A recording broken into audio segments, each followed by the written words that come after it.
Welcome. My name is Ken Conley. I'm standing in London, England, and I want to tell you a story. I want to tell you a story about bloodshed, about men burning at a stake, about mystery, about intrigue, about spying. I want to tell you a story about courage and of commitment. I want to tell you the story of this book.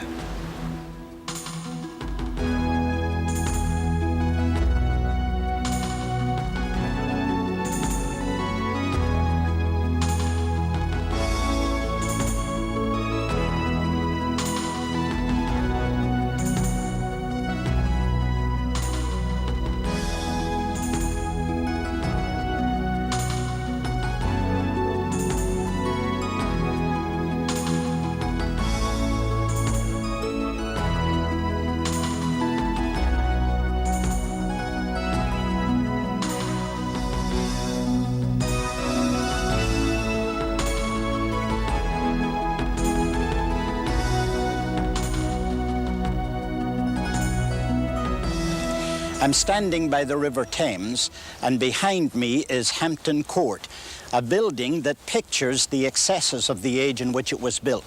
It was built by Cardinal Wolsey back at the time of the Reformation. And at that time, when it was completed, it was the largest building that was in the British Empire. It has 1,000 rooms. It took 2,500 workmen to be able to put it together. It takes 500 people to be able to keep it. It had 250 tons of lead pipe that brought special water into it, and that was an unheard of thing in that day. But it was in the same place on Monday, on January the 6th in 1604, that James I, the new King of England, had been meeting with 50 to 60 prelates, trying to resolve problems that were in the church at that time. They knew King James would want a new translation. But that's not the first translation of the Bible into English. For that, we've got to go back 230 years. This church is located in Lutterworth in England. It's only a village, but it's 700 years of age. Back in 1374, Dr. John Wycliffe, who was the president of the Balliol College in Oxford, became the pastor of this church. John Wycliffe made such an impression that he left his influence on generations to come. Many things may have caused that influence, but one is notable. He gave us, for the first time we ever had one, a Bible in English. That Bible wasn't taken from the Greek or the Hebrew because nobody in England knew Greek or Hebrew. Latin was the religious language of that day, and he just simply translated from Latin, but into the language that common people would understand. And then he gave that Bible to his Lollard preachers, and he sent them out to teach the people in the marketplaces and in the fields what it meant to have a message from God in the Bible. Significant thing about the Bible was that it was handwritten. It took 10 months to make one copy. And for one copy, it would cost £40 to be able to buy it. Now, £40 then is not what it is today. They must have written so many of these that they were spread all over the country, burned wherever they were found, and yet today there's 170 copies still surviving. There were so many of John Wycliffe's preacher boys who gave their lives for their faith that over in the city of Norwich, for example, they called the place of public execution the Lollard's Pit. But they didn't get the courage to take up the body of John Wycliffe for 44 years. Then they took it out of its grave and they burned the bones to ashes, and they took the ashes and they emptied them here into the River Swift. They were intending that they would close the door on his influence. But look what they really symbolically did. This River Swift flows into the Avon. The Avon flows into the Severn. The Severn flows into the Bristol Channel, and the Bristol Channel empties out into the oceans of the world. In fact, symbolically, they opened the doors and let his influence out.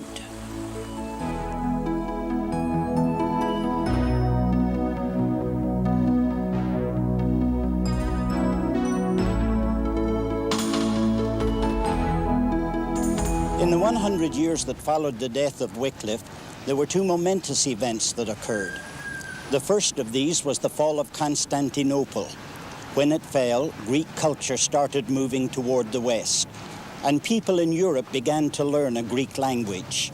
In universities all over Europe, they started majoring, specializing in the teaching and learning of Greek. The second major event that happened the following year. It was the invention of the Gutenberg press with movable print.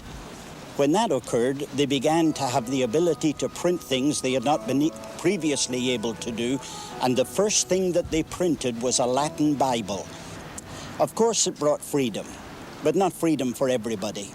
The limited freedom that it brought was in the academic world, but they were still committed in the religious world that there would be no Bible in the vernacular of the people.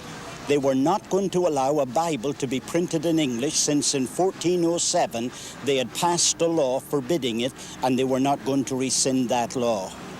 That makes this famous Tower of London, which is just behind me here, not so famous in that day. It was infamous because its rooms were filled with people. Many of them were burned to death, and where they were burned is only about 2 miles away from here, in a place called Smithfield.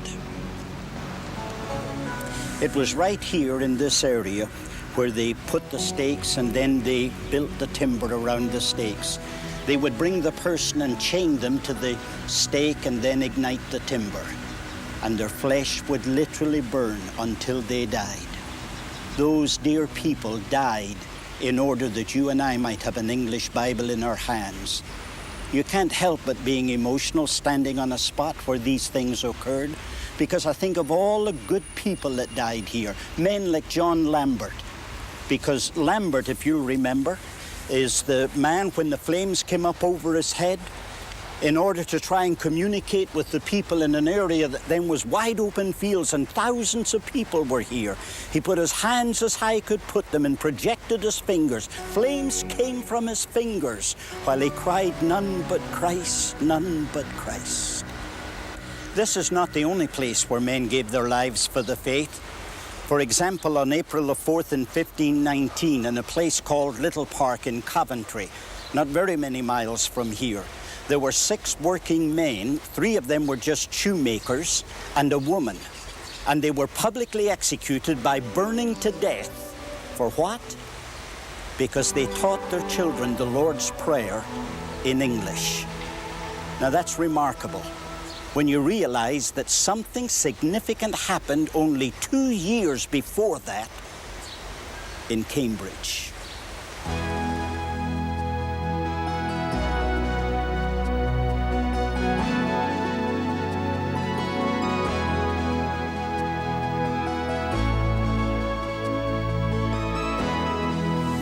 It was during the persecution of those days by the leading religious authorities against any expression of religion in any other language except Latin that a young man named Thomas Bilney used to walk these streets in Cambridge.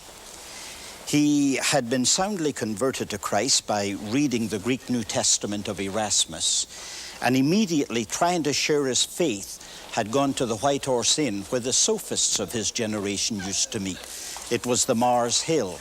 The end result of his meeting there was that many of the leading professors at Cambridge University here were being converted to Christ. That immediately attracted attention. And among the people that came from different parts of England to this university was a young man named William Tyndale. He was an excellent Greek scholar. In fact, he was so well versed with 7 different languages that no stranger could determine which one was his native tongue. And he was a very committed man. In an argument one day, his debater said, "We had better be without God's law than the Pope's." Tyndale fired back at his opponent, "I defy the Pope and all his laws. And if God spare me, I will one day make the boy that drives the plough in England to know more of the Scripture than the Pope does." These are the fields on which Tyndale watched commoners ploughing constantly. They're situated on the Cotswold Hills, and that is the Severn Valley. It's little Sodbury Manor, owned in those days by Sir John Walsh. Walsh lived here with his wife and his 2 boys, and Tyndale was hired to become the tutor of those 2 boys. This little attic room happens to be the private room of William Tyndale while he worked for the Walsh family. Here he slept, and here he kept his books, and here he studied. The idea came to him that if the Greek New Testament had such a profound effect upon the scholastic world, what would an English Bible do for plowboys? At this very spot, he decided he was going to translate the Greek New Testament into English. He worked on the project while he was here for 6 months. Then he realized that it was jeopardizing the Walsh family's life. So he left here and he went to London. He tried to get the Bishop of London, Bishop Tunstall, to give him official permission for what he was doing, but Tunstall would not do it. So he self-imposed an exile on himself, went over to the continent, met with Martin Luther, and found a great friend in Luther. He finished the work of translation and then started on the problem of having it printed. That was a very difficult problem for him to solve, because the English had decided they were going to do everything to make it impossible. They put a price on his head. And so he lived in poverty, crisscrossed his paths. He was on one occasion, they were coming in the front door to arrest him in the print shop when he gathered whatever documents he could and went out into the night in the back door. And he lived like that. But one holy passion gave him and made him indefatigable in his energy. He wanted to finish this work. And eventually in December of 1525, his work was completed. And a new phase began. How is he going to get these Bibles smuggled into England? Would you believe that that all has something to do with this? A bag of flour?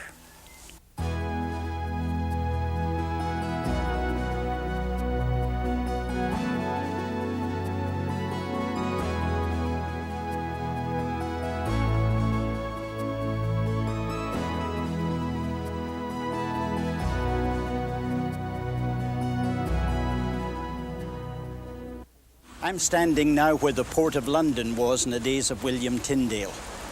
It was run by German authorities, and if you remember, Tyndale spent 6 months here before his self-exile over to the continent, and during that time he didn't waste it. He became acquainted with these authorities. He got to know them so well that they would help him when he wanted to get his Bibles into this country. Or the flour. Well, that came into this port as well. It was in sacks. And in the middle of those sacks of flour, Tyndale's Bibles. They came in such a large number, they spread all over the country and took England like a shock wave. It's a little bit ironic, but right across the street, he stands in the form of a statue, and he's looking down right on the place where his Bibles were smuggled into this country. Thousands and thousands of his Bibles came into England. But why, today, is there only one completed copy of that 1526 New Testament?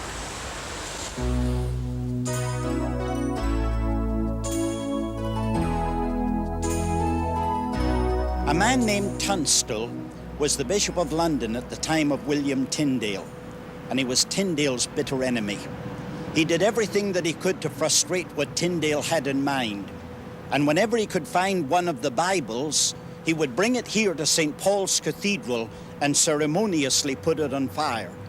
It was here that he fervently preached against what William Tyndale was trying to accomplish. He was so frustrated that he decided he would go to the extreme measure of getting all the money available he could get, go over to the continent and buy all the Bibles to be bought and bring them all here, burn them, and that would be the end of it all. He had a man by the name of Augustine Pakistan, and Pakistan was a merchantman that did a lot of trade over there. He asked Pakistan if he would arrange to buy all the Bibles that he could find. Pakistan agreed. But what Tunstall didn't know, Pakistan was a friend of William Tyndale's. When he bought the Bibles, he paid 4 times the price of a Bible in order to buy one, allowing Tyndale to reprint 3 in place of it. And so it turned out to be that the very man who was trying to destroy the project was actually paying the cost of it. However, in 1535, Tyndale was captured. It was a friend that betrayed him. He spent 1.5 years in the castle at Vulvord, working on the translation of the Old Testament.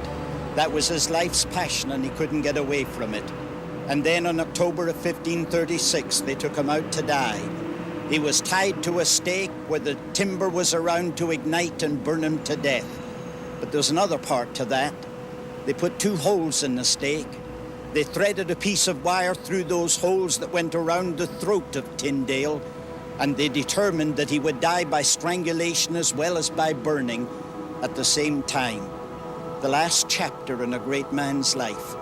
And the last words that he spoke just before, when the flames were coming up and before they pulled the wire: "Lord, open the eyes of the King of England."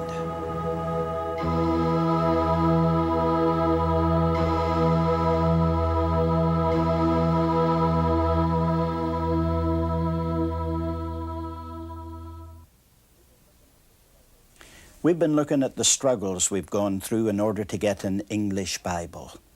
We've gone back to the days of John Wycliffe. We've gone through the days of William Tyndale. And remember William Tyndale's last and closing prayer, "Lord, open the King of England's eyes"? That was very quickly answered by the Lord, because a man working with him by the name of John Rogers picked up his pen, finished the translation of Hebrew in the Old Testament, and then took the documents and of all places sent them to England. And when the printer received them, he was so impressed by them, he sent them to the Archbishop of Canterbury in an effort to get approval to have them openly published.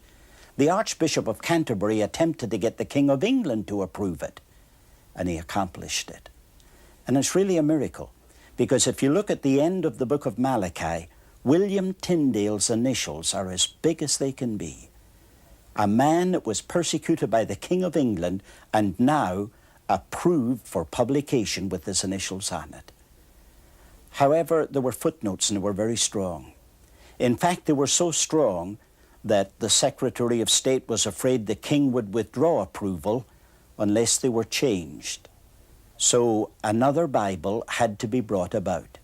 Miles Coverdale had taken and edited that edition, had softened the footnotes, and what's called the Great Bible was then published.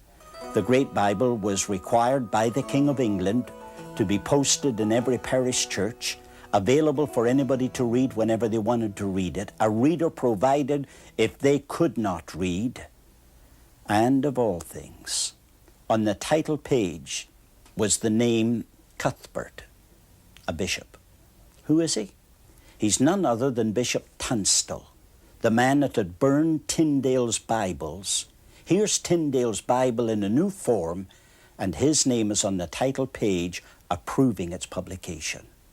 All of that happened with this great Bible in 1539, only 3 years after William Tyndale had burned to death at the stake. This brings us down to the King James Version of the Bible and its translation. Back in 1604, when it was agreed upon by King James, he appointed Richard Bancroft, who was then the Bishop of London and later became the Archbishop of Canterbury. He first selected 3 men to help him. Those 3 men were taken as academicians, first from the city of Oxford, then from here at Westminster, and then finally from Cambridge University. Their job then was to put together a collection of men who would be capable of undertaking the task. We don't know how many people were really involved in the translating. We know that there were between 50 and 60, but beyond that we really do not know. These men were then taken from the 3 different centres, Oxford, Cambridge, and at Westminster. They were divided into 2 different groups, those who were proficient in Greek and those who were proficient in Hebrew. They were then divided into these 3 different segments, constituting 6 different committees.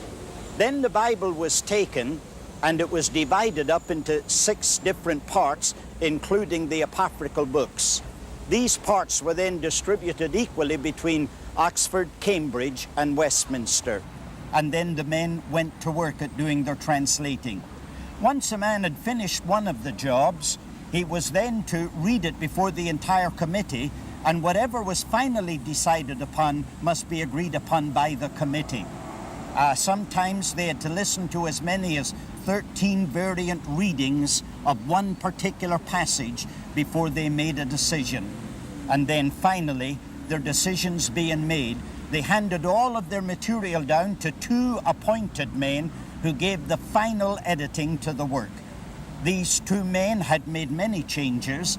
They then handed it over to Bancroft again, the Archbishop of Canterbury, and Bancroft made 15 different changes after that. And that's how we finally got our King James Version of the Bible. You may ask the question, why have we spent so much time dealing with William Tyndale when our interest really is in the 1611 King James Version of the Bible? And the answer to that is that the King James Version of the Bible is permeated by William Tyndale. It's stated by those that have studied it that very little change was made either in the New Testament or in the Pentateuch on what William Tyndale had written. It came down virtually unchanged. The vast majority of scholars believe that 90% of both of those passages are really William Tyndale coming down. Imagine that. I mean, 50 to 60 of the greatest intellects of their day. 6 different years in 6 different committees. And what they have produced is very little changeable to what was given to us by William Tyndale. We can't pay a big enough tribute to William Tyndale. However, that brings us now to the fact that in 1611 we have a Bible in English approved by the King, the work of the scholars of their generation, and accepted worldwide. That's the story of our English Bible and how it came to us. That's the story of the men who were behind it and the price that they paid. Very difficult to look at the Bible without realizing every page was soaked in blood, and those letters ought to be printed in gold. I hope you own an English Bible. I hope you read it every day. God bless you.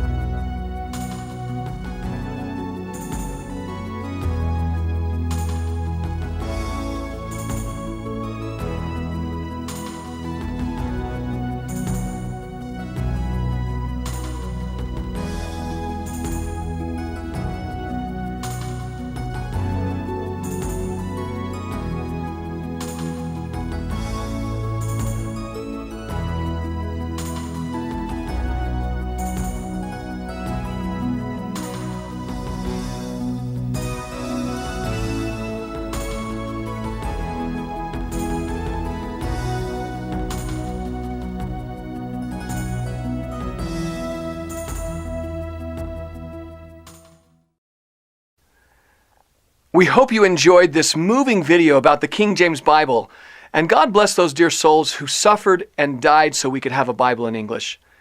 In 2011, the KJV Bible celebrated its 400-year anniversary. Today, 402 years later, Scorby.com is proud to announce the introduction of an all-new King James Bible app that can be downloaded to mobile devices the world over, giving millions instant access to the KJV Bible like never before. The new KJV Bible app, narrated by Alexander Scorby, is state-of-the-art, enabling you to quickly search for your favorite Bible verses and create playlists from those searches for instant access from your smartphone or tablet anytime, anywhere. God has always used man's inventions to speak to his people. This is the newest that God can use to speak to you today. Get your Scorby Bible app today and start enjoying the newest way to access the oldest book. Click the link below for complete details and see our app demos. Thanks for watching, and God bless you as you listen to His Word.